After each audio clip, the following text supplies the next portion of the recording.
സത്യം മൂടിവെക്കാൻ കള്ളങ്ങൾ 1000 വട്ടം ആവർത്തിക്കാം.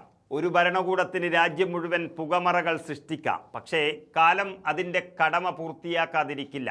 നീതിയുടെ പീഠത്തിന് മുന്നിൽ അസത്യത്തിൻ്റെ ചട്ടക്കൂടുകൾ ഒന്നൊന്നായി തകർന്നു വീഴുമ്പോൾ അടയാളപ്പെടുത്തുന്നത് ചരിത്രത്തിലെ ഏറ്റവും വലിയ രാഷ്ട്രീയ തിരിച്ചടികളിൽ ഒന്നാണ്. ഒടുവിൽ ആ സത്യം വിജയിച്ചിരിക്കുന്നു. അതായത് കഴിഞ്ഞ ഒരു പതിറ്റാണ്ടിലേറെയായി ഒരു വലിയ രാജ്യത്തെ മുഴുവൻ തെറ്റിദ്ധരിപ്പിച്ച ഒരു മഹാനായ ഭരണാധികാരിയുടെ വ്യക്തിത്വത്തിന്മേൽ കരിനിഴൽ വീഴ്ത്തിയ ആ വമ്പൻ അഴിമതിക്കഥയുടെ പുകമറകൾ ഇന്ന് സുപ്രീം കോടതിയുടെ ഒറ്റ വിധിയോടെ കാറ്റിൽ പറന്നിരിക്കുകയാണ്.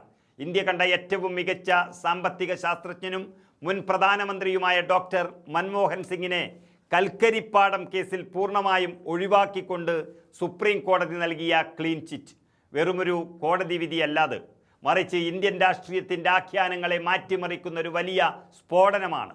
ആലോചിച്ചു നോക്കൂ, 2014 ഒരു ഭരണമാറ്റത്തിന് വഴി തുറന്ന ലക്ഷം കോടികളുടെ അഴിമതിയെന്ന് ആഘോഷിക്കപ്പെട്ട അതേ ആരോപണം വിചാരണ ചെയ്യാൻ തക്ക യാതൊരു തെളിവുമില്ലാതെ വീണുപോകുന്നു. അന്ന് UPA സർക്കാരിനെയും മൻമോഹൻ സിംഗിനെയും മുൻനിർത്തി BJPയും നരേന്ദ്രമോദിയും കെട്ടി ഉയർത്തിയ അഴിമതി വിരുദ്ധ പ്രതിച്ഛായയുടെ അടിത്തറയാണിന്ന് ജനങ്ങൾക്ക് മുന്നിൽ തകർന്ന് തരിപ്പണമാകുന്നത്.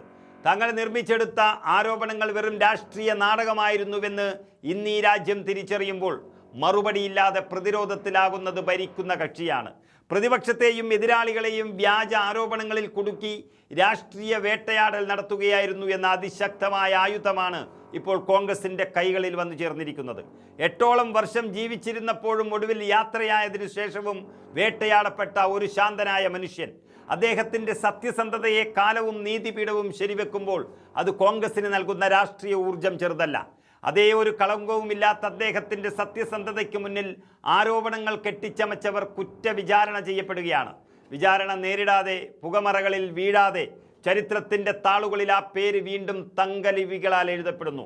ഡോക്ടർ മൻമോഹൻ സിംഗ് കളങ്കമില്ലാത്തവനായിരുന്നു. ഒടുവിൽ സത്യം മാത്രം ജയിച്ചിരിക്കുന്നു. ഓർക്കണം, ഏത് സമയത്താണ് ഇത്തരമൊരു വിധി കോൺഗ്രസിന് അനുകൂലമായി സുപ്രീം കോടതിയിൽ നിന്നും വന്നിരിക്കുന്നത് എന്ന്.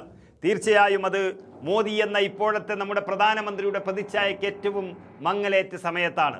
പാർലമെന്റ് സമ്മേളനത്തിൽ പോലും വരാതെ മുങ്ങി നടക്കുകയാണ്. അത്തരമൊരു സാഹചര്യത്തിൽ അതേ മോദി അധികാരത്തിൽ കയറാനായി ഉണ്ടാക്കിയ രാഷ്ട്രീയ നാടകമാണിപ്പോൾ പൊളിഞ്ഞു വീഴുന്നത്.